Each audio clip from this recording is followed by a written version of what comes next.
everybody, and welcome back to our Thursday training. Wow, so good to be here today. Just like always, we are so excited.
Promises to be amazing like others.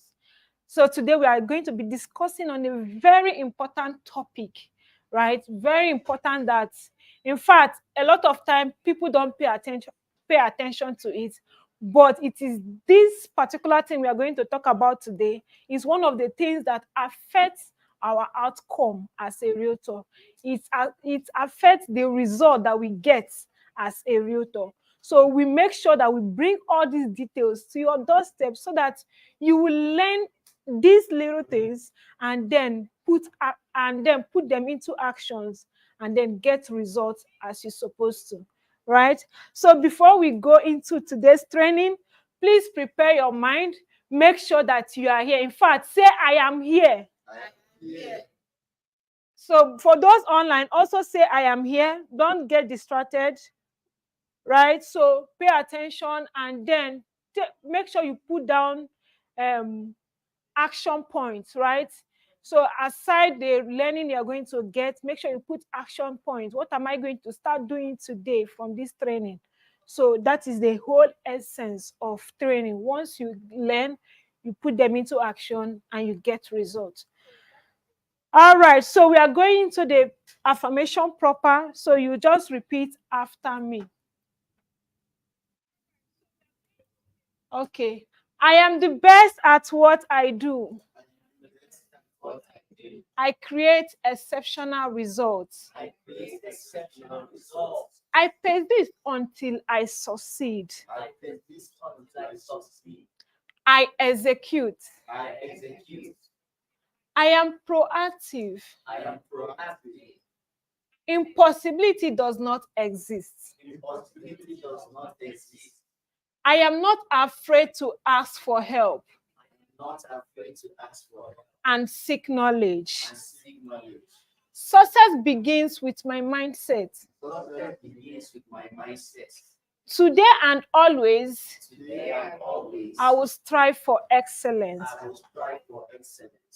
I am surrounded by smart,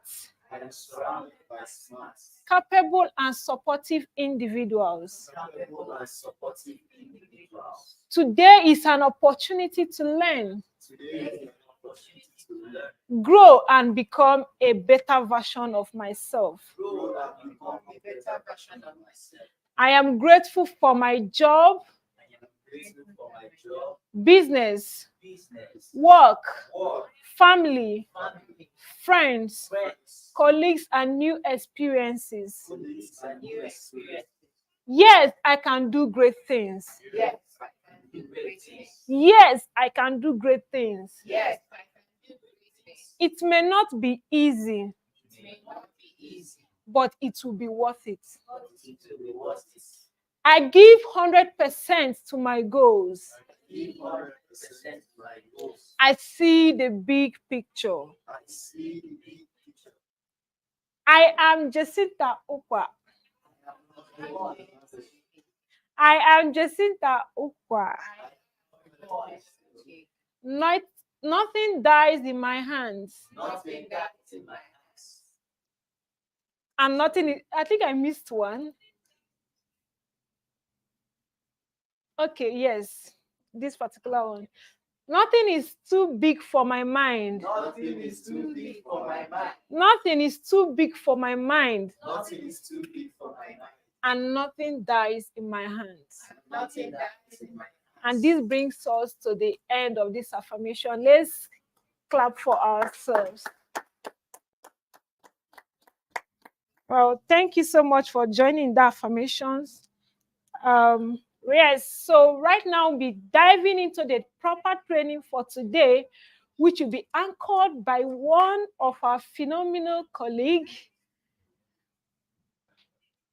I don't know the English I'm going to use, but let it be there. he's he's a guy that works with a lot of inspirations, and he's a phenomenal guy. And is no other than Roy Moore Ashmole, the man with a lot of steam. Please, let's appreciate him. All right. Thank you so much, Roy. Wow. Thank you so much. Thank you so much. I passed the mic. Thank you very much. Okay. Good morning, everyone. Good morning, everyone. Good morning, Madam Chinwe. Good morning, Emmanuel. Good morning, Amara. Good morning, Amos. Good morning, Sugar. Good morning, Amara. And those of you online, good to see you. Jay, good to see you too. Those of you online, it's good to see you. Wisdom, I didn't skip you. The man behind the camera was looking at me like. For those of you online, good morning. Good morning. It's good to see you. It's good to be in front of you this day. It's a very, very awesome privilege to be the one to serve in this capacity this morning, to take us on this journey, on this teaching this morning. It promises to be a takeaway, very good takeaway today. So, for those of us just joining us, we are Browdy Global, as Jacinta has said. We are a real estate company. We are Redan certified, and we serve the Southeast and Abuja. And we have a platform for you if you're looking to start up your real estate business where you can start, grow, and scale your real estate business. And it will be dropped in the comment section. That is the Browdy Realtors group. So if you're just joining us, welcome. Welcome, welcome, welcome. So we just jump straight into our conversation for today. So today we'll be talking about effective communication for realtors. And just so you know, as always has been, most of the things that we learn, that I have learned, I'll personify that, most of the things that I have learned here at the Browdy trainees are things that don't just apply to the real estate world, but also apply to life at large. These are things I apply in my personal life, I apply in my personal development life, I apply in my relationships and other businesses. So I said that to say that most of the things and literally everything we learn here can be applied in every other area of life. So as we learn today, be sure to find other areas of life where you can apply what we're about to learn today, okay? So we'll jump straight into it.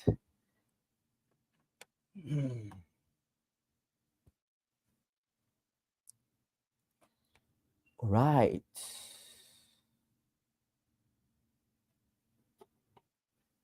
All right. So effective communication for realtors. Um, I'd like to start off by saying that one of the things that's helped me personally so far in my journey of life has been this effective communication. That's helped me meet the people I've met, come into spaces that I have come into. It's effective communication. And it's one thing that can help you on your journey, definitely will help you on your journey as a realtor, as a business person, as a married person, as any kind of person. Effective communication comes in handy at every point in time. And as a matter of fact, it was effective communication that helped me and facilitated the Roy, calm down. What is facilitated again? Part of this thing, not part of it. Okay, it's part of the things that facilitated the process when I got to meet Mr. Jeff. And I'll just share that story briefly. So I was supposed to meet with Mr. Jeff on a particular day. I had prior to then, I had conversed with him online on Facebook, then on WhatsApp before a call. And I would say that as a bonus in texting for most people, it still happens up until date. And most people do not know that they are doing that wrongly. So if you must converse with someone from text, you want to reach out to someone from a text, it's important that you give the person context. What does that mean? Don't just enter someone's DM and say hi or hello or even good morning. Good morning sounds polite. If I say good morning, he will reply, and hey, the morning is good. So why are you greeting me good morning? So it's important that when you enter someone's DM, greet and then give the person context. Let them know why if they should reply you. So hello, good morning. My name is this. I'm texting for this and this reason, and let it be. So when they read it, they'll know how they should reply, the level of urgency they should reply now or schedule it or later. So most of the times that is important. When you enter anybody's DM, a client's DM, send them a text. Let them know why you're texting them. Let it not be that send it in such a way that whether they reply or not, you've passed your message. Because most times when you send good morning, you're waiting for a reply. And if the reply to good morning never comes, the conversation will never continue. So send your message in such a way that once they see it, they'll know what to do from your message. So when I reached out to Mr. Jeff, I sent him a message. Unless I sent, hello, my name is Roy Marshall, this, and I'm texting for so and so reason. When can we meet and all of that? And then he read it. Of course, there was context. He was like, okay, he knew why exactly I was texting him. And then he said that we should meet at a particular day at a particular time. It so happened that on the day we are supposed to meet, it was a Saturday, I had another event somewhere else and I lost track of time. And I like to have a track record of keeping to time and keeping to appointments. But on that particular day, we are supposed to meet by 2. I ended up calling him, a meeting that was set for 2.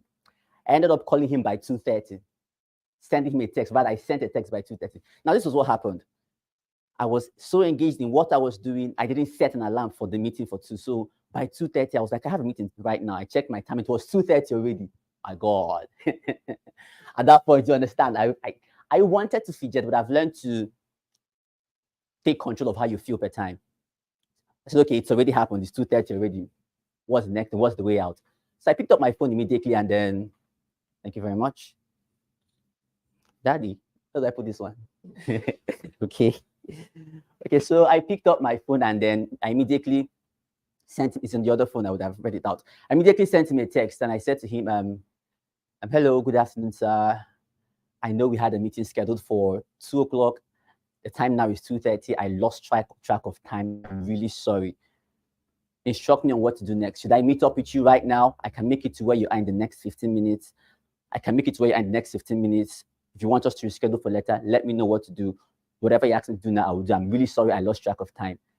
I sent it as a text. Right? I sent on WhatsApp and sent it as a text message as well. And then I gave him time. And after some time, he replied and told me that he also had something that came up at that time and all of that. Fast forward. So the thing is, most of the times when things happen like that, you may not know that that's simple, because most times when people miss an appointment or they feel so bad that they feel like you spend more time in correcting the mistake. Like you say, the more time you're taking to respond to a mistake, the longer it looks like you've forgotten. Let's say you remember 5 minutes after the meeting. That moment you remember is when to act. Because if you, out of fear or what if, you reply 20 minutes later, they will take it to believe that it was 20 minutes after that you remembered. which in real sense, you actually remembered after 5 minutes, but you spent extra 15 minutes contemplating. And effective communication works best with speed. With speed. Effective communication works best with speed. The moment it comes to your mind, you reply. Effective communication hinges a lot on speed. Prompt response. Prompt response. You can have integrity, you can have everything, but if you're not quick to communicating those things, it can mess up things, right? So what happened that day was because I was quick to respond at the time. I noticed that later on, I got to figure out from conversing with him, of course, that sort of made him know the kind of person I am, made him realize that, okay, going forward, of course, I don't miss appointments anymore. That was just one time. And if I had acted out of fear on that particular day, believe you me, the relationship we have today would not have been. I reached out, and then another thing I did was, I wouldn't lie to you, at that point, by the grace of God, I'm a writer, I'm a storyteller. I know how to come up with very concentrated stories. Concentrated stories. I could have come up with something really true that would sound very, and then telling me this is what happened. But then I've also learned something in effective communication. It hinges on speed and then backed up by integrity, by truth. Because one thing is, once you tell one lie, you're going to need another lie to back it up. Lies, you tell one lie, and if you forget that lie you told, the next time you need to, and if you forget, so lies need lies to be kept to be backed up. So I just told him the truth, sir. I'm at church right now, I was doing this, I lost track of time. And I can say this way because it was what happened actually. There's no need to fabricate anything. So in communicate, you communicate the truth. Anywhere they wake you up, it was what happened. You remember what happened, right? So truth, speed, right? And then the relationship has gotten to where it is now. And the rest is history. Now let's jump into effective. Like I said, it affects every area of life. Every area of life. Now let's jump into effective communication for realtors. I'll still touch other parts and then we'll come back to for realtors. What do we hope to achieve with this? At the end of today, you should be able to understand effective communication holistically.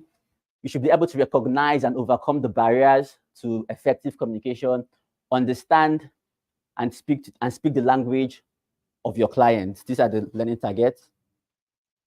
And then effective communication is the foundation of successful relationships, interactions, or professional environments. It involves more than just exchanging information like most of us think it is. It's more than that. It's about ensuring that messages are understood, clear, and impactful. It ensures that messages are understood, clear, and impactful. When we go further, you will see more on that. In real estate, effective communication helps build trust, prevents misunderstandings, and fosters smooth transactions. Fosters means just it builds smooth transactions between clients, agents, and other stakeholders. By mastering the art of clear and empathic communication, professionals can better meet the needs of their clients, resolve conflicts, and create lasting positive relationships, right? We're going to break all of this down. So this is just like an overview of what we're about to dive into in depth, all right? What is effective communication? Effective communication is the process of sharing information, ideas, thoughts, feelings in a way that is clearly understood by all parties involved. Okay, so I'll just do it a little bit. So now, information. What's information? In the word is, okay, before I go on, I think it's a good place to say this. I heard someone say something and that changed my mind regarding how words work. How many of us at any point in time, maybe you didn't or your children have, for those who are married, you in school back then, how many of us remember dictation? Dictation classes where you're given a word. So when you're given the word, you're told to do what to the word, you're told to do what? Spell what? Spell it, right? You're asked to spell the word correctly. Now, my emphasis is on the word, spell.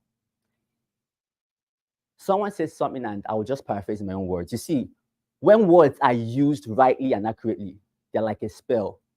That's why the word you hear people say, spell the words, spell this, spell that, spellings. Words in its root meaning, they are spells. When used rightly, they cast spells. That's why a man can come and cast vision like this for a woman. Talk. Just ordinary talk, ordinary word. He speaks, speaks, speaks, speaks. The woman buys the vision. Words, when used rightly, are like spells. That's why you say spelled words. Words are spells. When they are used rightly, they can cause a lot to happen.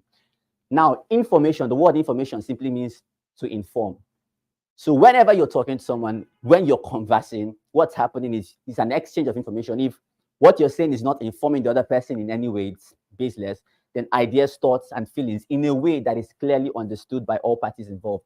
You let's say sometimes, most times, there's you, the realtor, there's the developers, and then some other times there's some other people involved. Effective communication ensures that these things, they are being passed across, you're not just saying it in the way you understand, but that every party involved understands, right? It ensures that message is sent by the sender is received and interpreted as intended. So when you're saying to someone that this land is 5 minutes away from so and so place, in your own understanding, in the vehicle you took that day, maybe you entered a V6 Hilux that day that was running on 180 kilometers per hour, and in 5 minutes you got there. It is true from your perspective, but generally speaking, is it true? So you should learn to not just communicate truth from your perspective. As much as it's possible, attach every fact that makes your truth your truth. So if it took you 5 minutes, say it took me 5 minutes in a Hilux that was running at 180, they'll say, okay, in their mind, they say, okay, or Hilux, it was in Hilux. So if you're entering keke that's going at this speed, you know you can't expect it to be the same. If you enter a car that's going at this speed and it gets there in 15 minutes, you can't say, man, it's not 5 minutes. Before you say it, you remember, or Hilux, go use it. I'm using keke. Okay. That way in their mind, they can already. Someone said something, I'm going to say that again. When a client is informed clients ask better questions. Informed clients ask better questions. They have lesser arguments because you've told them what is obtainable. They will not come and start asking. There are some questions before they ask. They've answered themselves in their head. Why? Because you have informed them, right? So that person now don't say, this you said this thing was 5 minutes, 5 minutes. Before they say it, they remember that you actually added in so and so by so and so means, and they will count down and answer themselves, right? Before they can approach you. That way you realize you're going to have less violent clients, as it were, that would, before they attack you, they realize you actually said this, right? So make sure that all the parties involved understand and you communicate truth clearly, all right? So why should you care? Why is effective communication? How does it help the industry? How does it add money to my pocket? How does it make my commission of 10% to be coming on a regular? Understand? All of those things important. All right, why should you care?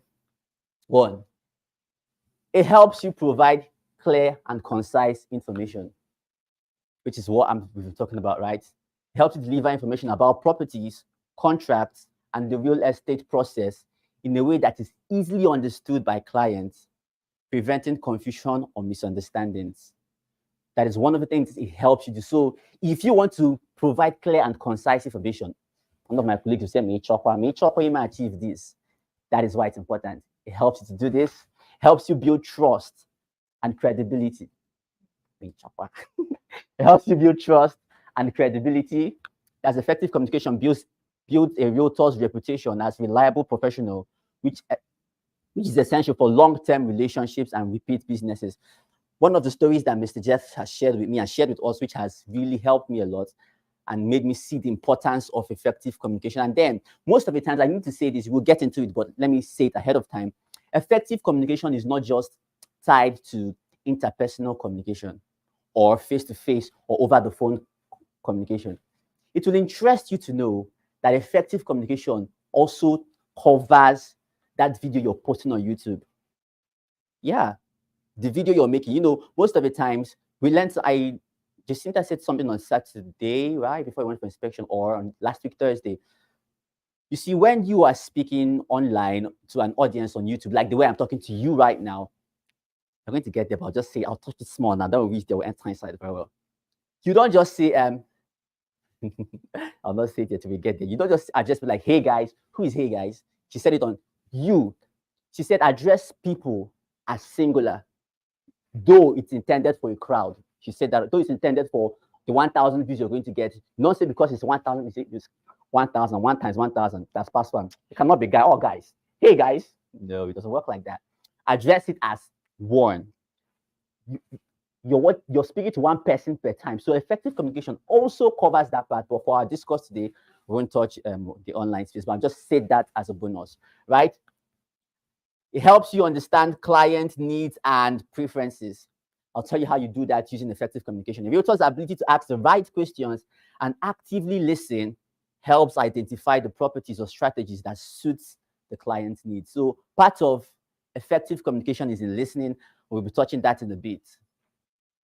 Other reasons, which I didn't go ahead to explain, is helps you provide market insight and data. So market insight and data basically covers that knowledge you have about real estate. This, oh, we're selling for this. The governor said in 24 months that this will happen. This is this, all the insights and the data you have. With the use of effective communication, you can know when to actually do this, when to effectively negotiate, maintain professionalism, encourage open feedback, and manage expectations. These are the things that effective communication helps you do, and we'll be touching them pretty soon. Now, what are the barriers to effective communication? Barriers are simply roadblocks, things that make it difficult for us to, because effective communication did not start today. Many of us know and have heard of effective communication. They've been talking about it, things. But then, why, despite knowing what effective communication is or how important it is, why are some of us not really doing so much with it? What are the barriers to effective communication? Let's look at them. One is language. Now, some of us, we have different, some of us have niched down on the kind of clients we want. Some have said, it's not abroad, forget it. I'm abroad only. Diasporians, and then dollars. Some people want only dollars, right? Some people have said, you know what, I want to target, those who are making new money. There's new money, there's old money. Those who are cashing out on crypto now, they are making new money. Those who have cashed out since 1978, old money. They're different. So there are different people you have different target audience, different people. Now, in effective communication, how can language be a barrier? Let's say, for instance, my target audience is, okay, you want to get that? Okay, sure. Let me say, for instance, my target audience is people in their 50s, 60s upwards that have made some amount of old money and they are looking for ways to invest, right? And I don't know how to speak their language at all. All I know how to speak is this super I'm speaking now. When you get it, you have to speaking and to yourself, you're making sense. But then one thing you should know in effective communication is much more about the person than it is about you.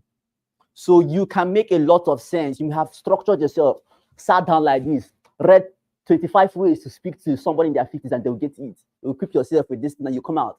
Say, sir, see this land you're seeing here right now? Sir, this land, the initial of the deposit of the is Inaso, and you're making sense to yourself. But then the question is, the language that you are speaking that you feel you're passing across the message, the people or the person you're talking to, are they understanding you? So now, for every target audience, for every client you have in mind, for every prospect you have in mind, there is a vocabulary for them. There is a way they speak. And then I must say this too at this point. I almost fell victim to this, what I'm about to share with you now. So delving into the real estate world, I did a lot of studying. I was reading back to back, jumped on Realtor school, straight studying. And then, the Bible says, I'm a Christian. I'm a Christian. So I talk about the Bible too. So the Bible says, knowledge puffs up. So whether you like it or not, when you begin to know something, sometimes there's this kind of pride that comes softly. You won't even know you're becoming, but because you're beginning to know, real estate mogul consultant. You understand? So you start feeling like I now know a couple of things. And I began to make some posts on Facebook, still writing some things that from the litany of things I had read. But then, what I failed to realize is that even while language and vocabulary is important, the best of messages, even to the most intelligent of people, is gotten in the simplest form. So how simple can you describe that thing you have that big English for, that 35 letter word, that synchropintifinization? How can you break it down in the simplest of ways and the person gets it. So I was already one leg in that part, busy speaking all the big English of, I mean, I mean. And I've seen a couple of people too. Hello, smart investors. In this, okay, let's not go there. Let's not go there. I mean, investors are smart. I'm not saying they're not smart, but we'll get there. All right, we'll get there. As much as is possible, the simplicity in breaking down the vocabulary you learn, because every niche, every business has its language. Every business has its language. The real estate world has its language. Social media has its language. The market, every business has its language. So what one trap or one cycle I don't want us to fall into is when you learn the language of the language of the business, be sure not to so much so get into the language that you forget to communicate it with simplicity. All right? We'll look more on that. Then accents and dialects. Now, and this one, of course, for those of us who are looking at clients abroad, you want foreign investors, you want to reach out to people that are outside of Nigeria, sometimes a barrier to effective communication can be accents and dialects, right? So one of the reasons why I watch movies, for me personally, people have reasons why they watch movies. For me, because I really didn't used to understand it then, when people are watching an American movie or a British movie, and then I'm watching it with you, for instance, you're here, I am here, both of us watching one film, hearing same thing. Person says, hello, please get me some water over there. It's not the same. Yeah, I used to hear that.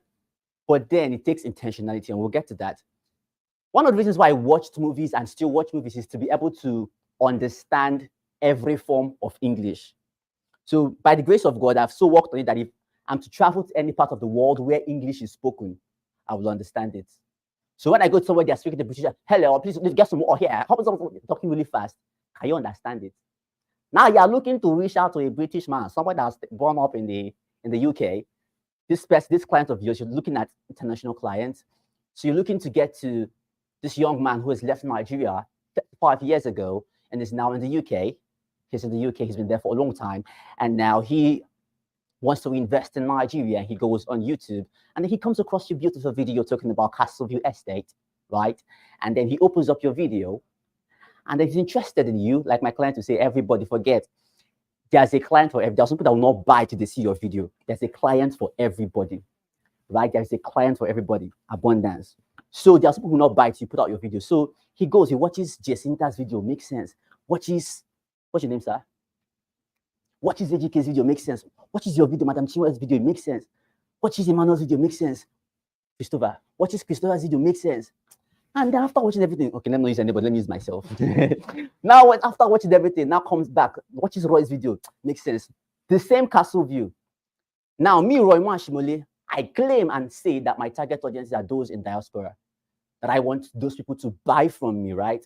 And then he eventually watches my video. All I'm speaking I was just speaking my normal Nigerian accent English, and then he likes me, and then reaches out to me. And then over the phone, mind you, I have been preparing for abroad clients, abroad prospects. And then he eventually calls me on the phone and he goes, hello, am I speaking with Roy? Please, I watched the video on YouTube. As he's talking, I'm like, Jesus, what's he saying? So, I saw your video on YouTube and I thought to reach out to you and say that I'm interested in that property you're selling. I've been in the UK for, and you're just quiet. You can't hear anything. You're cool like this. He just talks for like straight 1 minute. Like, okay, so do you get me? That's what I reached out to you. At that point, I let this on TV. I let this on TV. I've never used it. I like to, but I let this on TV just in case you're in that place. It can help. It's a hack.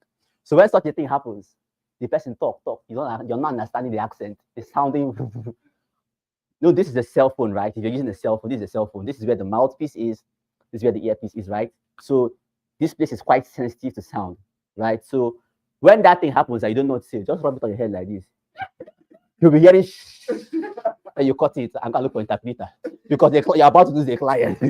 You're about to lose a client. So now you claim that you want to reach out to people in diaspora. How well have you trained your ear to hear what they're saying? How well have you trained your ear to hear what they're saying? Because someone who has stayed in in the USA for 15 years. It's not like he wants to form English, but when he speaks English, it just sounds different. I've seen that happen a lot of times, and they can't help it. So next thing, water becomes water. Water, and help me. I want to get better at this. So I'm looking at how do you help me get this, and you're having difficulty understanding what the person is saying. How? But you've been telling yourself you want to reach out to these clients. So if you listen to people who have stayed or lived in the island and Wales, that's what we call Wales. If you hear their English, not quite the same normal English, but if you haven't trained your ears to listen very well, you wouldn't get what they're saying. So that, okay, let's say you're not looking at people that speak English. When you hear an accented Russian man speak or an accented French man speak, can you pick out what he's saying? I want to buy land, that land you posted on YouTube. I really liked it. I thought I should get it to you to get that land. It's only a tongues. Whatever place, whatever clientele you're hoping to build, whatever target client you have in your mind, can you understand their language? One. Now, you can understand their language, you can understand their accents. Remember, we're on accents and dialects. Now, it's not for everybody, but some people say you're gifted, you're talented. See, my dear, yes, there is a place of gift, but there's a place of working on your gift. I'm not sounding this way because I just say, oh, I'm gifted. Give me the juice. No. The gift is there, but actually there's a place of working on the gift. So you understand them, you hear them well. I've heard someone say that before, and I'm like, how? It didn't make logical sense to me until I asked further. So I was watching a video online, and the guy was saying that Africans talk too slowly. Like, I hear what they're saying, but they talk too slow. I'm like, one day your brain reading in fast forward. How can't you? It shouldn't be that the slower I sound, the more you're able to pick me. But how is talking slow as an African man speaking correct English a problem for someone who is in the United States? How is that? I don't see it to be a problem. I feel matter of factly that I'm talking slow. You should be able to get me well. But then for some of them, it's a different ball game. You have to talk at a certain speed for them to pick what you're saying. So when you figure that out and that client reaches out to you, are you going to be flexible enough to know that, okay, at this point, I need to talk faster? And you understand them, but now can you speak in a way they understand you? Normal language, or this is not now speaking. Can you in a way manipulate your voice, your sound, to speak in a way that they will understand? That's where accents and dialects come in. And also dialects, of course. We are Africans, we are Nigerians, we are Igbo men. The thing is that it's intentional. If I call someone now and over the phone, once I hear your voice, I hear how you sound, I think this is a good place to put this in as a bonus tip. It wasn't part of the plan. There's something called, use it wisely though, there's something called mirroring in conversations. Mirroring, right? So when you jump on a call, don't exactly or entirely lose the way you sound, but people feel comfortable talking to people who sound like them in a way. So when I pick up the call and I'm in my polished tone, in my corporate mood, I want to speak English from my belly. Out of my belly shall flow English. I mean, it's the mood I'm in. But then once I hear you speak over the phone and I realize that somehow you're a little bit lower than I am in your flow, you're like, am I talking to Roy? So please, there's this land that I saw in this place. It doesn't mean that I will entirely stop sounding the way I'm sounding, like sounding fresh. I will calm down. Then use some words, intentionally make some words sound like his own. So instead of naturally saying, we've been taught to TH, thank you, I think I will naturally at some point, while I'm talking, I say, nah, the thing is that this land you're looking for, I'll just some words so that I won't feel totally because the thing, if you can use words rightly, simply by the way you sound, you can endear yourself to someone in split seconds, right? So in as much as it's good to sound professional, it's good to really sound amazing and speak your English. But if you realize that you feel that this person, that's why you get active listening. You realize this person sounds far lower or higher than you are. The goal is to be close somehow. Don't sound exactly like the person, but be close. The person is sounding, the person is flowing in Igbo. And it's, oh, I'm phone at this thing, and you can speak Igbo. Please don't continue in English. Switch to Igbo or begin to alternate between English and Igbo. Because once they realize you, languages, haven't you seen it happen lots of times? I mean, one thing I used to do, but they don't know I can't speak Jack. Outside guys, I want to enter Keke. I'm like, hi, my guy, I won't go for this place. And they go for, they do not greet me in their language and call me their brother. I don't know what I'm speaking, but I just know how to make my English sound like their own in a way, and they feel like I they go for this place for independence. Like, how much I go take go there? So I'm abroad, and the last week I was like, Jesus, I don't know what he's saying, no, but I just need to hear price. When you say price, you say I they go on for 1.5. Sir, 1.5 now. Kai 1.5 did too much now, and I want task like it. What power sound? But it's just the way of sounding like them, and they feel that's one thing language can do. So dialects, I was talking about that in dialect. So it's important to know that, right? Let's go on. Another barrier in effective communication is nonverbal cues and misinterpretations. Now, this one often happens in physical communications, right? So when you're talking to someone, like now I'm observing your faces as we are speaking. I can tell when I'm losing any one of you because, of course, we're not so much inside here right now. So while I'm talking to you, I can tell who is following. At one point, you lose me. If there's something I say, it's important that you observe nonverbal cues. You're talking to someone, and then you're talking. They're looking at you like this. They're really looking really engaged, and at some point, that's the point for you to pause and say what you said again. It means people don't know when they do it. I do. I practice that with her a lot. She's talking, even with sugar. Most of us, I'm very intentional with this. So you're talking, but I realize that the facial expression, just something you do, I would know if I've lost you, or if I should say that again, or if I should skip what I'm saying and move to the next one. Because sometimes we feel it's by hitting on the price that will make them know the price. You realize that they've gotten the price the first time you said it, and you want to reiterate it. And repeating something someone has got, once you, but as you're talking, you're observing. Once you say, if you know the cut it, you jump to the next thing. But if you don't know these things, you'll be hitting on something over and over again, and it wearies them. It makes you appear maybe you're desperate, you really want to close that sale. But as you're giving it to them, as they're getting to the next one, it makes them understand that you have value for their time, one, and that it's not really about the sale. You have value to deliver and just go. Right? So it's important understanding body languages. How is the person looking at you? What is the person saying? How is he nodding? All of that, gestures, facial expressions. The guy is talking, and then all of a sudden he goes. Some people do that when they are talking. When they are doing this, or they take off their eyes a little bit. It's time for you to actually slow down a little bit. They are trying to process or think in their mind or make a decision. So if at that point you are in the closing state, or you are saying something, they are considering what you're saying, you know, okay, from that you observe it, you to hit that one some more, allow me to process it and continue. All of these things, they're under nonverbal cues, gestures, and facial expressions. Let's jump, please. So now I'll digress a little bit. I'll tell you why we are going into this. It's very important. Then we will come back to how to overcome those barriers very well. We've touched the barriers now. So yeah, Mr. Jeff has taught on this plenty times. And this is a good place to say that most of this thing is on Realtor School. So if you're new to the real estate, or you want to know more, you want to get better in your real estate game, if you're online, go straight to www.realtors.school and get enrolled, and you get to know let me exaggerate. Let's keep to my word. You know plenty things about real estate. Plenty, well for there. So for those of us that are here, if you really want to know more on real estate, realtors.school, log on, log in, and then you get to know a lot. And meanwhile, just so you know, in addition to that, if you get to refer someone, is the referral system still on? Yes, it's still on. When you get to refer someone to the Realtor School, you get a percent. It's currently still going for half, 50% off. It's worth 100,000 naira, but currently we're still accepting students for 50,000 naira. And when you refer someone for 50,000 naira, you that referred, you get 10,000 naira. Isn't that amazing? So yeah, so all of this is on Realtor School. You can go there, you can learn so much from it. So types of buyers. I'll run through this really fast, because understanding the kind of buyer you're interfacing with will help you communicate effectively, right? So yeah, I've talked about this. These are the immigrants, the diasporans, right?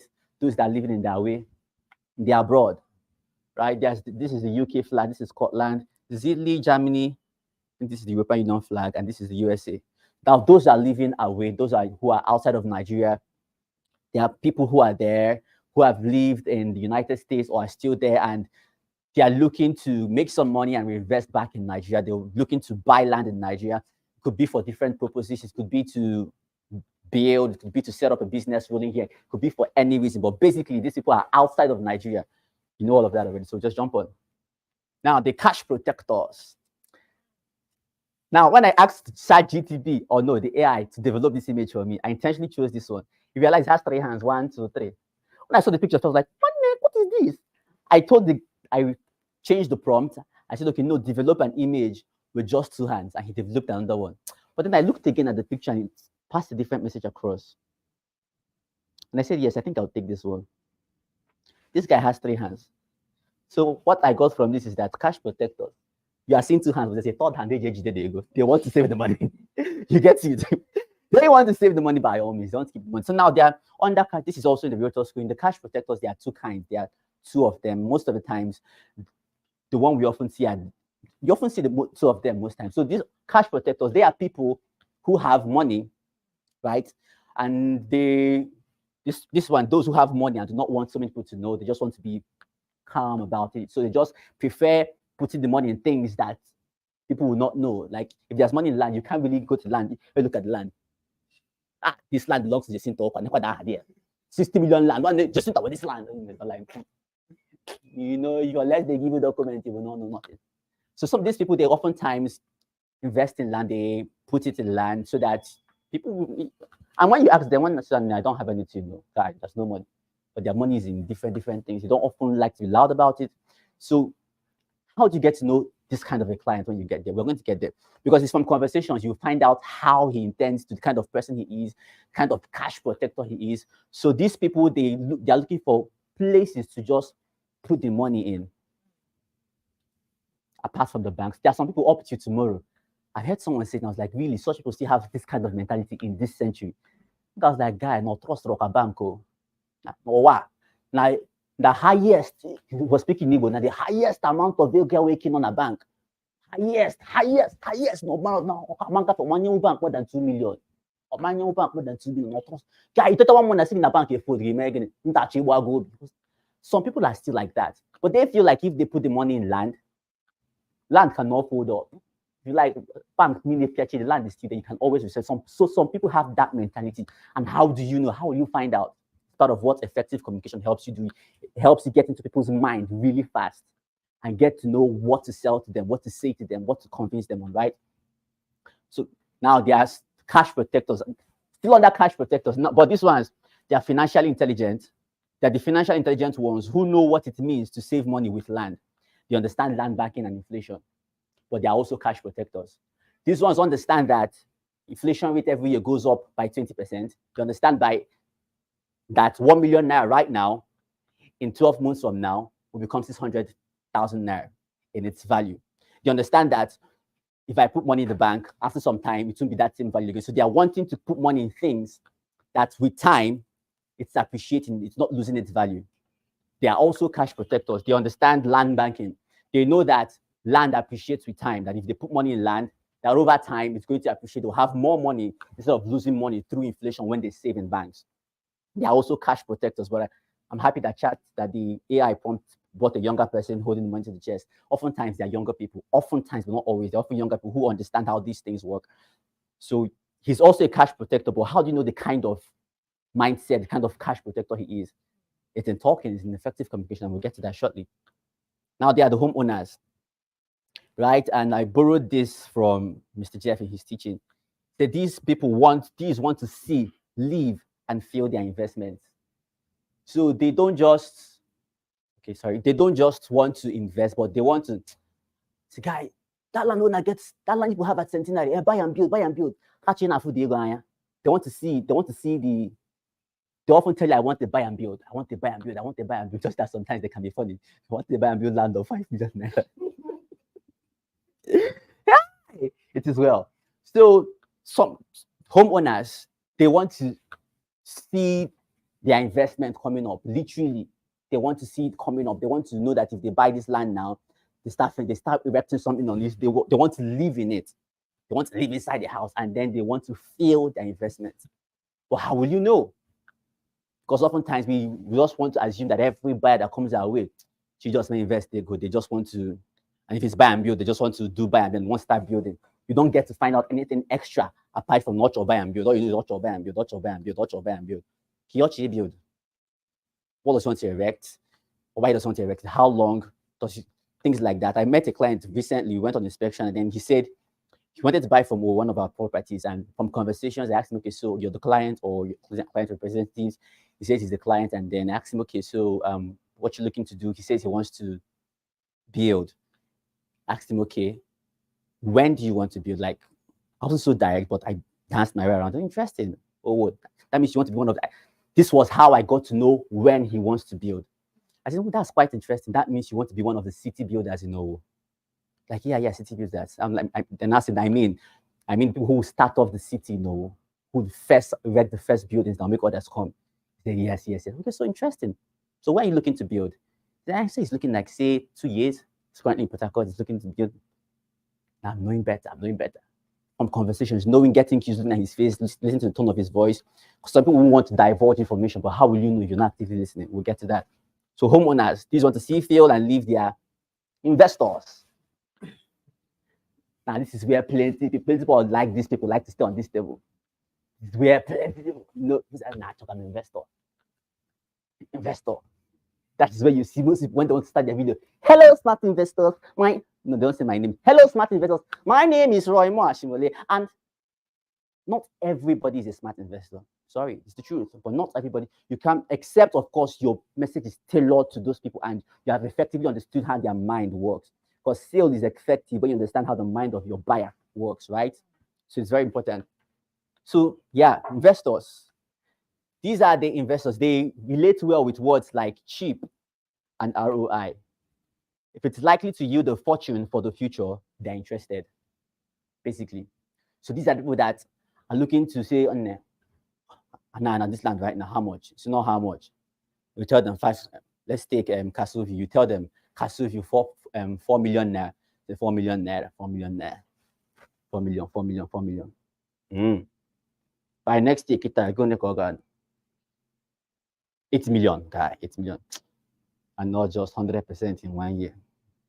Then you now tell them, no, but the way this is going, this. This man wants to commission this road in 12 months from now. This is coming there. But the way I'm looking at it, and now in Africa for 4 million in 2 years' time, where kids are like, say, 20 million. 20? Isn't it? Get body also. Only up to 4 plots. Because you're speaking this in the way they, as long as it's going to make the money grow, it's building a fortune for their future, they are interested. Investors. Let's keep one. Okay, yeah. So now that you know the kinds of buyers, different kinds of buyers, how do you now overcome the barriers in reaching out to them? Through effective communication, right? Active listening. Active listening. This was one of the things that has helped many people, billionaires. Most of the billionaires, down to the presidents, if you read the history, if you read the history on the past presidents of America and billionaires, Elon Musk and the Jeff Bezos, one thing they all have and had in common is active listening. Active listening is beyond just hearing what I am saying. It's beyond just being in a conversation. It's beyond just nodding. Yes, these are things to it. So active listening involves fully focusing on understanding and responding to the speaker in a meaningful way. So now, I can tell to a large extent how many of us that are following me, because I've been trained to do this. I know, okay, when you're actively engaged with someone, you can tell if they're following.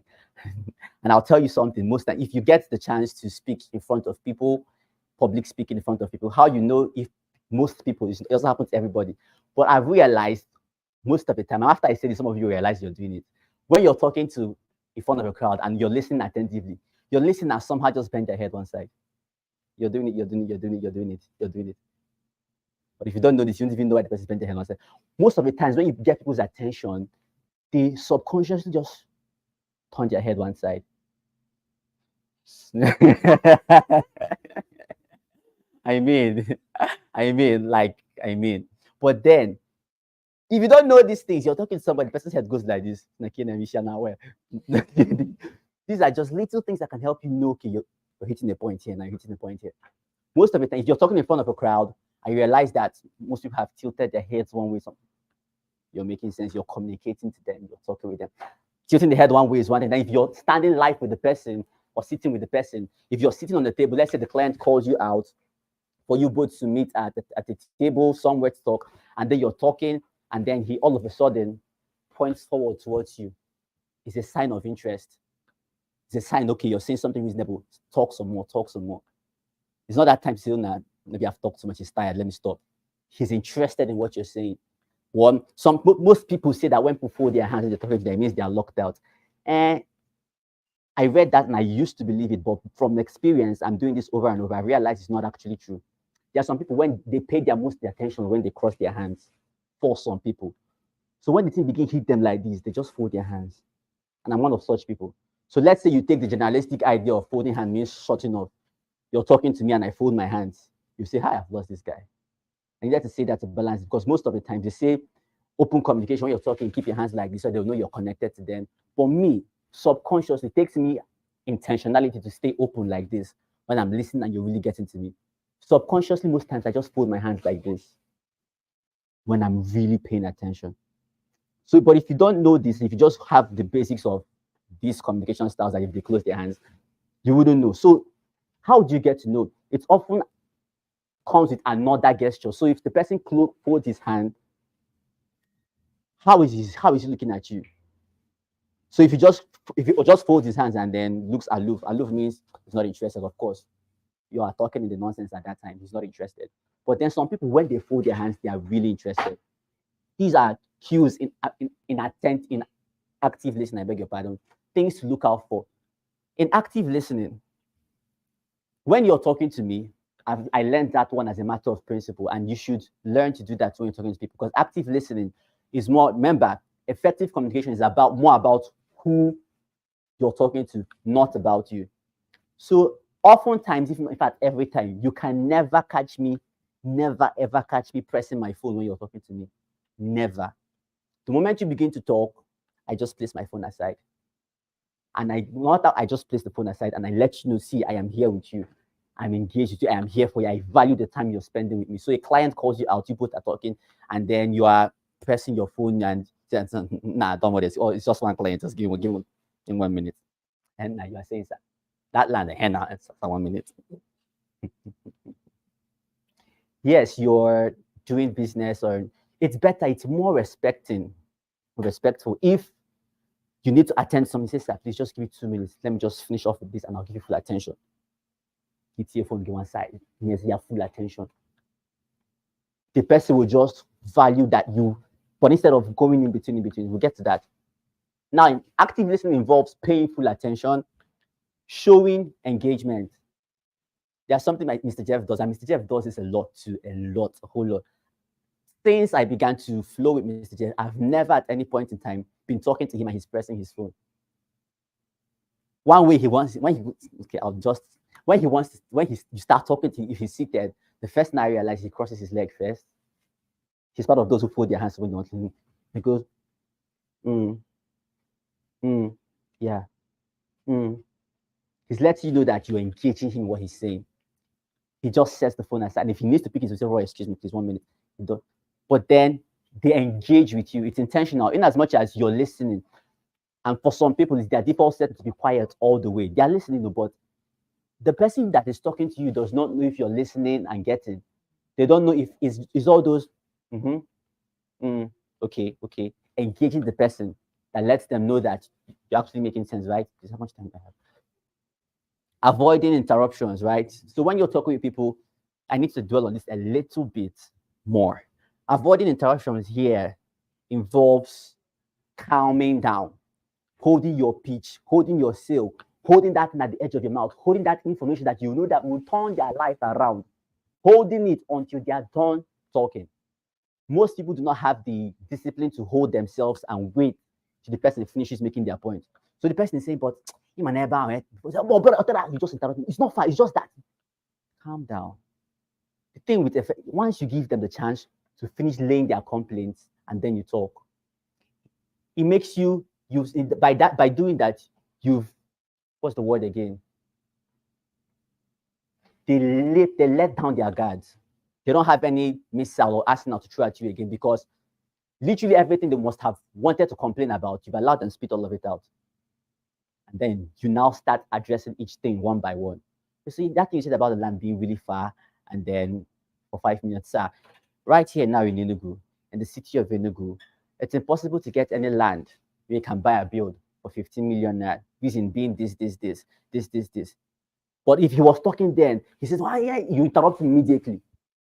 Naturally, the mind is programmed to always be on defend mode. So the moment you say stop him at the midst of what he's trying to make, he starts recalculating his mind to come back.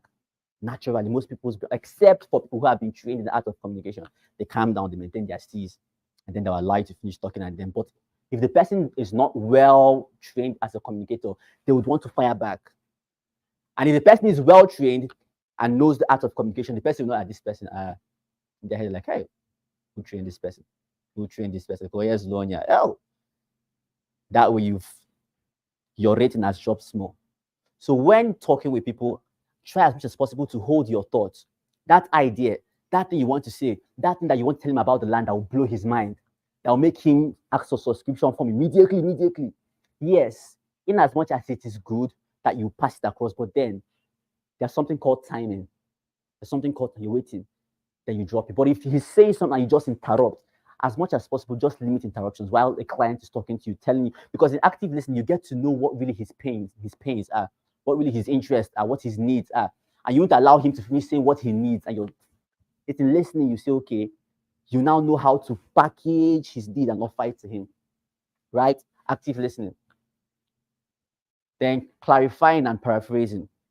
Under here, clarifying simply means this. Okay, so he says, now that land, what I feel now is that I don't have 4 million naira right now down payment. It's just I'm like, a payments plan. Like, can I pay? Okay, let me take it this way. I don't have 4 million naira down payment. I can't pay 4 million naira outrightly right now. You simply say something like, okay, you don't have 4 million naira right now. Or say yes. It's simply just clarifying that what you said is what you heard. Say some of the things he says to just say it back.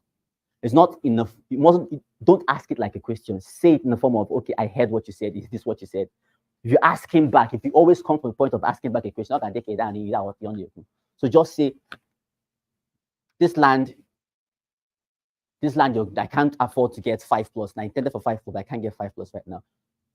Just say a part of what he said back to him. It lets him know that you understand. Sometimes rephrase what he said in a different way. It lets the person know that you're actually listening and you're following up. Empathy and emotional awareness, it doesn't always come up in land transactions or in sales, but then some clients are like that. This was not in the real estate world, but then outside life and then some other business I was doing at one time. I once met someone who I'm supposed to do business with. Some people have that as a gift. And if you have that as a gift, just know that it's an edge for you to make friends out of ordinary business partners. You realize some people come to you, I know your mind is on business, you want to sell land and go, not much. And for no reason, they start telling you their life problems.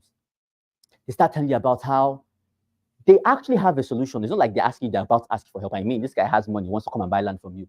But while he's talking, he just remembers his son that is in the UK, that is failing at what he's doing. And he just starts sharing, he don't buy anything. And your man like, what you call me? I mean, I want to go.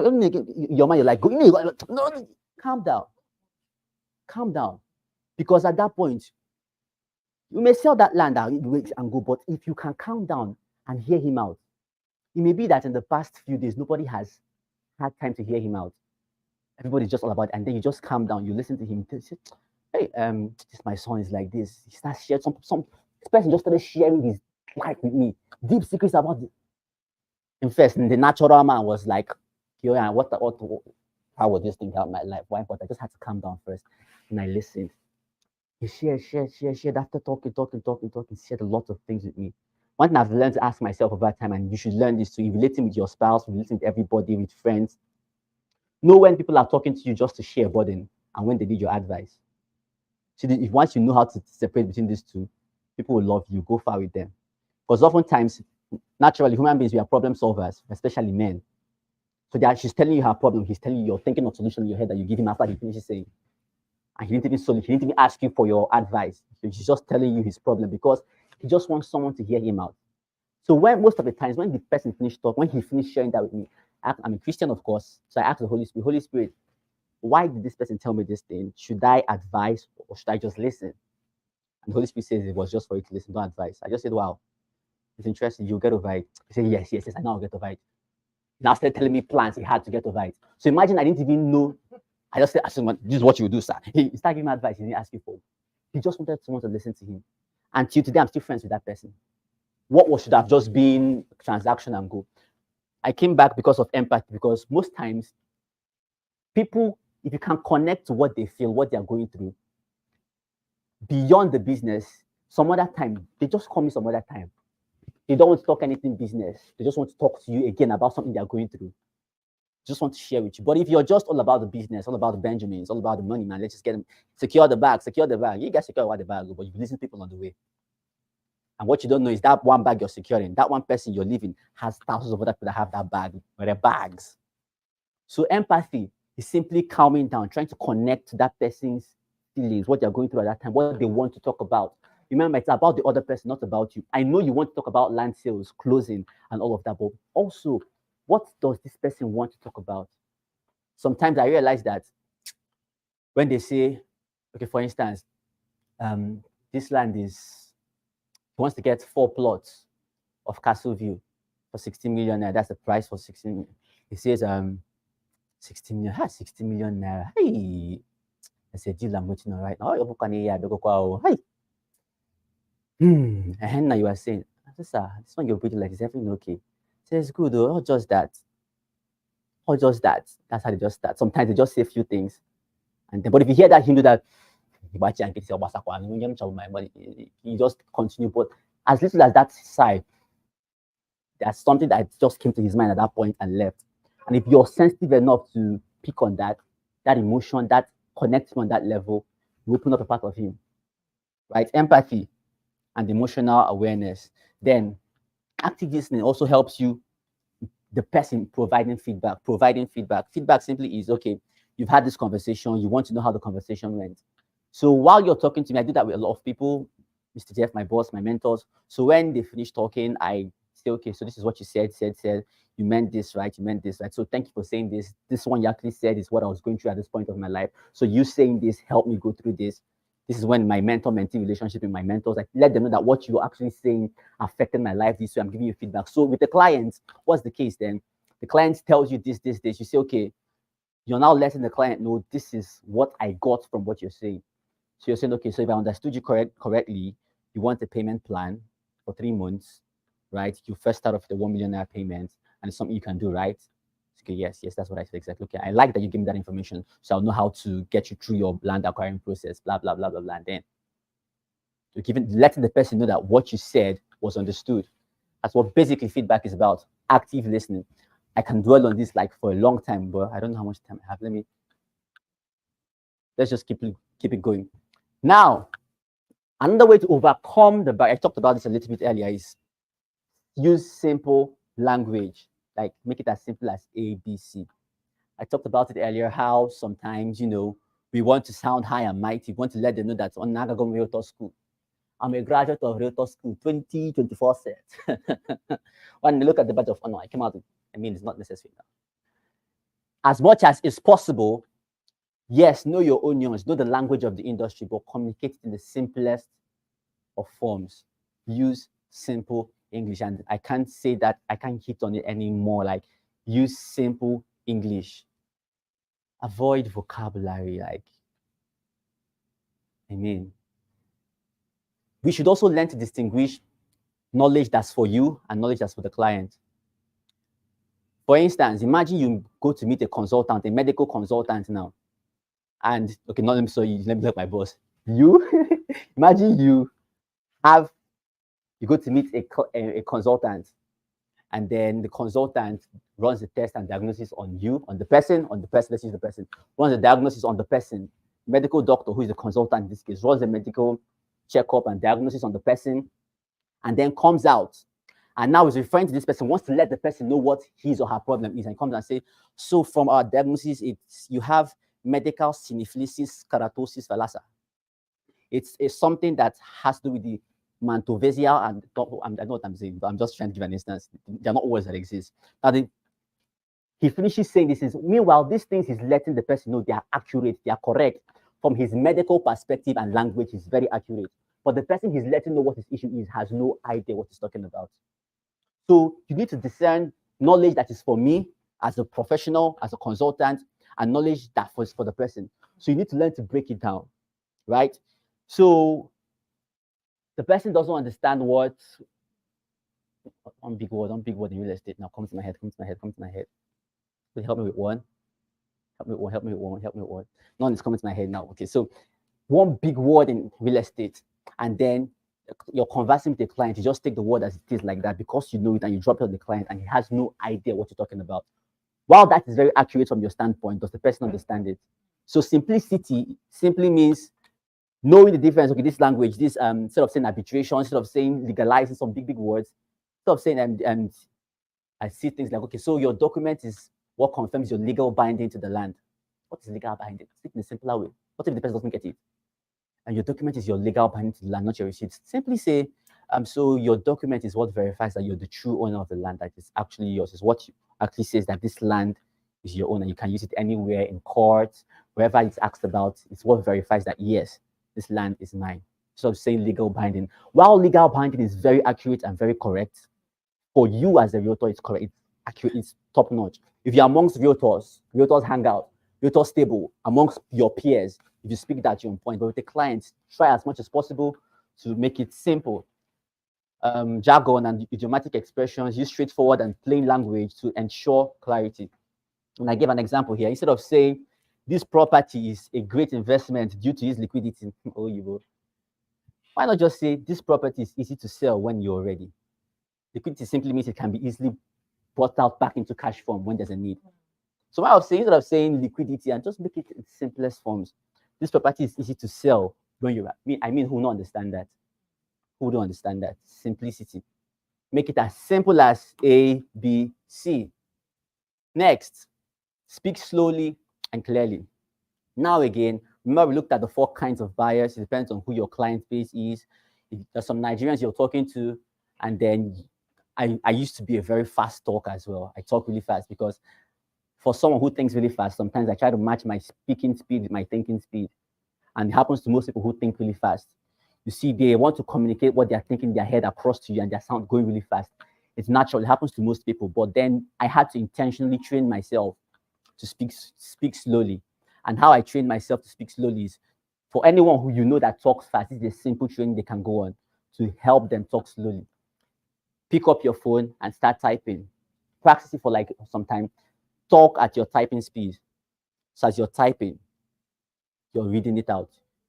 At first, it's be difficult. You feel like you're being too, so you're lagging behind. But it's a training that helps you slow down how you talk for those who talk really fast. So try to talk at your typing speed or talk at your writing speed. So you're writing, I am Roy Moore Ashimole. You're slowing down. You're slowing down. If you're naturally a fast talker, doing that training over and over and over again will help you slow down the way you talk sometimes. So let's talk slowly and clearly. Myself, too, because I'm a very fast talker, sometimes some of my words get swallowed up when I'm talking. So I have to intentionally calm down to pick my words. Remember, it differs from who the type of client you're talking to, the level of knowledge and understanding. It helps you know how fast or how slow to talk. And also, I must say, this doesn't mean you should talk literally. You should literally count your words. It does not mean that if I stand in front of all of you, that I should be talking like you can't go like my man. You understand? It doesn't mean you should now slow down and start counting your words. It means simply how I put it, just be fast enough for your words to be caught and understood properly. In as much as I'm still talking fast, you're picking my words, right? You're getting me. It's important. You understand the kind of client you're relating with, the kind of person you are relating with. If you hear a lot of when you're talking with a live client, not over the phone, just know you're either talking too fast. You're talking too fast. They're trying to catch up with your speed of talking. So learn to calm down.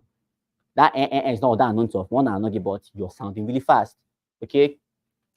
It's a way to overcome some of the barriers. And then this one I'll talk about here. Use visual aids and leverage technology. We're talking about overcoming barriers, right?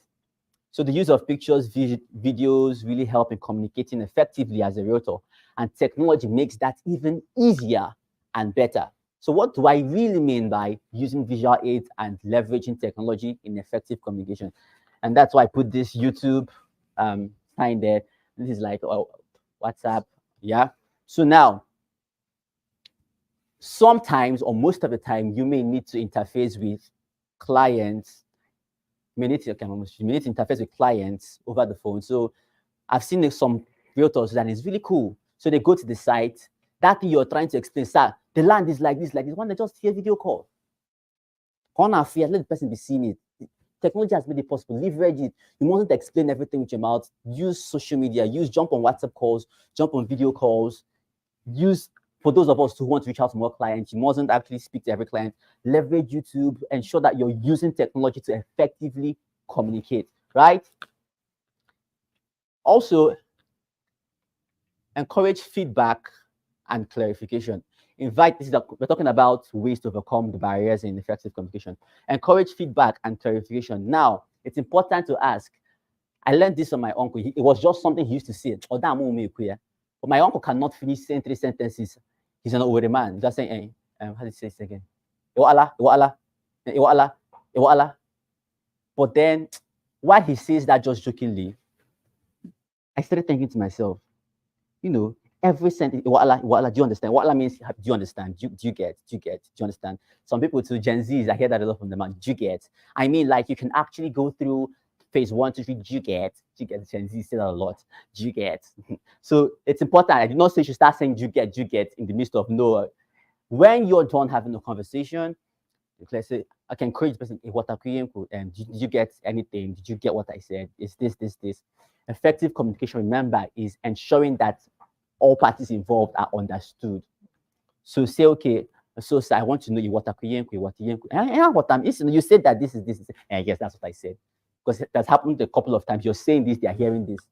So be sure that you both heard the same thing, understood the same thing. Ask for feedback. And then with life, the thing with life is you cannot get what you don't ask for. They may want to give you feedback, but you may not ask for it. They will just assume there's no need. So always ask for feedback. If they say they get everything, that's fine then. But don't ask. So, no, sir, you must say something. I want, sir. No, sir, give me feedback, sir. Sir. No, it's not by force. If they refuse to give you feedback, that's fine. But ask for feedback. All right. So communication works for those who work at it.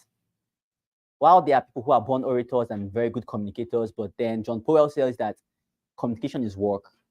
I didn't just wake up one day and realize I could talk, and then I just came in front of people and started talking. I put in the work.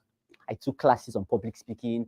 I went for mentorship. I went for paid classes. I learned to speak. I learned to communicate. There is work in it, and it's working for me now because I put in the work, right? Because I put in the work. Yeah, some things I must say too. I jotted this one's down. So just as side thoughts. Now it's important to note that for the 4 buyers we saw, some people get caught up in the cycle of, learning the language of the different buyers, which we've learned that you want to go and learn how to communicate to them.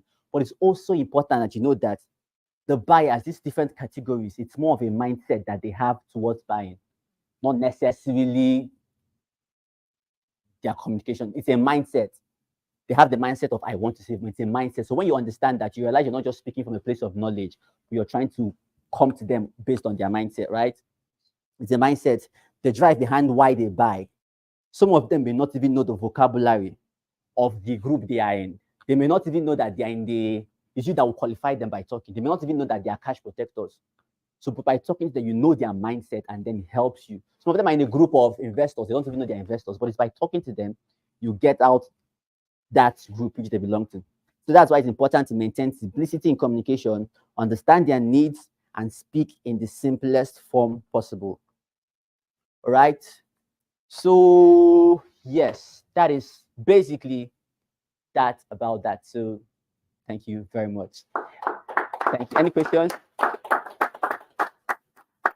Thank you. Any questions? Any questions? Okay. Yeah. Hello. No, you can't sit, please. No, you can sit. Okay. When we were speaking about the investors, you said something that they really understand cheap and ROI. Okay. Okay, okay, okay.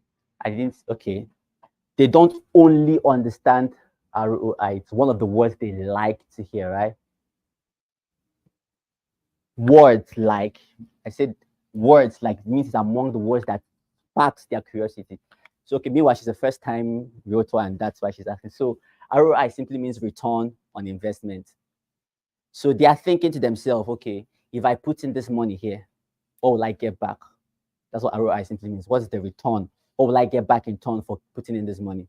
Simple as that. Do you get? That's what it simply means. Yeah. So are we good? Those online, any questions online, please? Are we good? Are we good? So yes, that's that about that. And then also for as I also realized something recently, these things, practicing these things, it happens. It happens like 100%. How many of you have heard of something called the Kairos and Chronos timing? You know of it? Kairos timing, Chronos timing. Do you know of it? Okay. So let me not assume, okay, something say something, let me just not assume everybody knows it. Boy, calm down, I'm talking too fast. So, of course, the Chronos refers to chronology, chronological time. That's time happening in its natural form.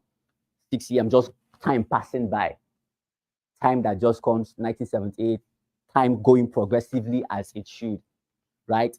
And then the Kairos moment refers to, for me, what the general saying of Kairos means is divine timing. Say timing. Chronos is time passing by. Kairos is timing, understanding the exact time in time as a whole. But recently, I realized that that definition makes you feel like you don't have a part to play in Kairos. It means it is my time, it is my time. It makes most people believe that Kairos moment is beyond their control. They can't do anything about it. But I've come to realize that for me, this is my personal opinion. For me, Kairos moment is the moment when preparation meets or attracts opportunity.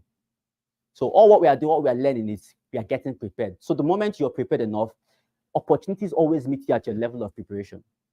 So when it meets you and you're ready for it, it's your Kairos moment. So if I'm not getting enough opportunities, it means I should increase my preparation level. So if you want to get more opportunities, increase your preparation level. So all we've heard, all we've been learning, keep practicing, keep preparing, and to meet you on your level of preparation. You may not get a 4 million naira client right now, but don't stop. Continue increasing your capacity. Don't stop at that 4 million. Imagine yourself meeting a client that was willing to pay 2 billion and start preparing for him. What happens is that you grow past the level of 4 million in your mind. It didn't come, no wahala. You keep on increasing. The opportunity will meet you on your level of preparation. If you prepared yourself to handle a client that is willing to pay 100 million, it will meet you there and you'll seal it to close. So because this one, don't just continue preparing. Your Kairos moment is also dependent on you, not just on the maker, the universe, and all of that. So that is the balancing of on Nakachuku. But God is watching you prepare and all of that. So yeah, so with that being said, we've come to the end of today's session. Thank you so much. Thank you so much. And yeah, we are done. Am I supposed to do anything? Okay, all right. Thank you. This is an amazing class. I mean, let's appreciate our facilitator for today. How many of us got value from the training so far? I mean, the effective communication thing, I know he broke it down. Like he went into details. It's not aspire to perspire. I don't know how to speak that English, right? But he's telling you how to respond, the things you need to say, and all of that. See, this is the core of this of your business, whether even aside real estate, right? Even your relationships, even in other business that you do, communication is very, very important. And it's from communication that sales comes in, right? It's from the way you communicate that the sale close. Sale does not close from above. It happens with communication. And you is from this subtle, this interactions that leads to, or you send the account details. How do I now pay? And it's because of the way you communicated. And I'm sure that he has done a lot of, yeah, he has done a lot of teachings on that. I mean, let's appreciate Roy once more. Yeah, even those online, yes, we saw some comments. This one said nice teachings.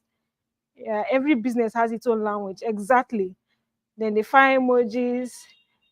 Deborah said, interesting class, amazing. Nemeka Uguja said, you are doing well. Then Wisdom gave his fire emoji. Amazing. Thank you, guys. So this is Browdy Realtors training. It happens here every Thursday, right? And then for those joining us for the first time, please, if you are joining us for the first time, let me see your hand. Wow, this is huge, right? You are welcome. How do we welcome them? You're welcome in the name of the Lord. Right? But we say you are welcome.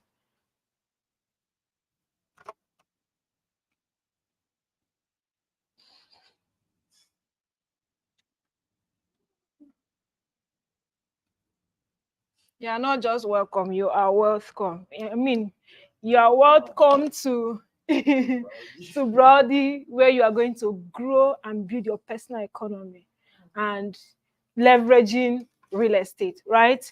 So good to see you all. So for those that just attended for the first time, please, just like we do in church, after first timers go on site, right? So after the training, just go to this place. Somebody will address you and then guide you on how to go from here. So we are preparing for Southeast Realtors Conference and Awards. Right. So last year we had the 1.0, right? 1.0. There's O is for alphabets, then 0 is for numbers, right? So we had the 1.0 last year, and this year we are having the 2.0. I know what it means, right? Everything is times 2, times everything that we had last year. This is a life-changing event. It's not just an event, right? Because we have a lot of speakers coming. I mean, some people that attended the last year events have decided that is where their life changed, right? And there's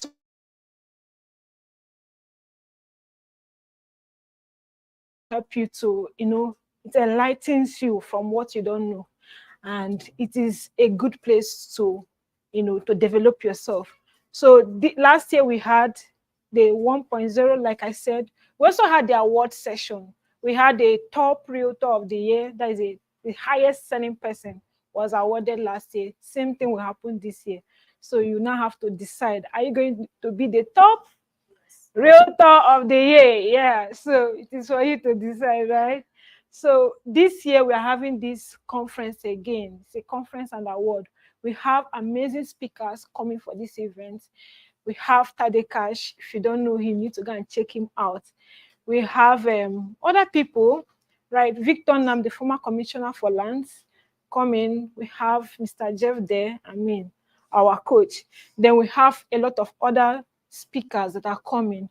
Then we also have the masterclass session, right? So after the main event that day, the following day we have the masterclass. The masterclass is where a lot of teachings will go into play, right? So those that will partake in the masterclass, we have the VIP and the VVIP session. So if you pay for the VIP and the VVIP, you will be able to attend the masterclass. However, Realtors Conference and Award is free, but you have to register, and it's a corporate event. Please, you start now by planning on your corporate wares. Is not a place you wear anything and come, right?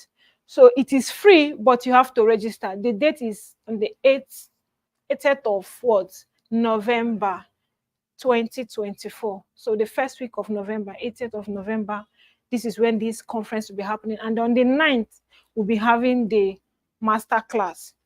Please, I've attended events, right? I've attended events, and the first time I paid for a VIP section, and sat in a VIP room, the level of people that we sat with there and the kind of teachings we received in that hall have literally changed me to who I am today, right? So, in as much that the event is free, please, if you can afford VIP session, please do that for yourself. Number one is that you get to learn more aside the audience, right? Then number two is that you get to connect with more people, more quality people. So imagine you that paid for VIP, and imagine other people that paid, right? You know that these are people that take their life serious and they are quality people. You get to connect with them. So do well to, if you have the money, right? Do well to connect, do well to register for VIP. So the VIP session, we have the one of the VIP, we have the one of 35K for the early bird. It will be ending this September. Yes, September. To be ending this September 30th, right? And then the VVIP is 70K. It's supposed to be 100K, but the early bird is 70K. So if you can take advantage of any of this session, then that's fine. Then if you don't have the money, I mean, it is still free. All right. So these are the people speaking for the VIP class. See, Tadekash is talking about money secrets of the rich. This, he doesn't share it everywhere. Shameless marketing for realtors, Josh Amba, sales automation, and lead generation. These are things that is going to help you, especially if you are starting out newly as a realtor, right? So just plan to attend. So if you want to register or you want to pay for this, you can visit what is it? Realtors Conference, www.realtorsconference.com to sign up and you pay there. All right. So with that, we are coming to the end of today's training. I want to appreciate each and every one of you that made out time to attend today's training. For both those online, yeah, we appreciate you, and those right here. Wishing you all a great week ahead, and then massive sales to all of us. All right, thank you so much. We still have this training on Thursday, 10 a.m., same time, same venue. All right, same station. Thank you so much. Do have a great day.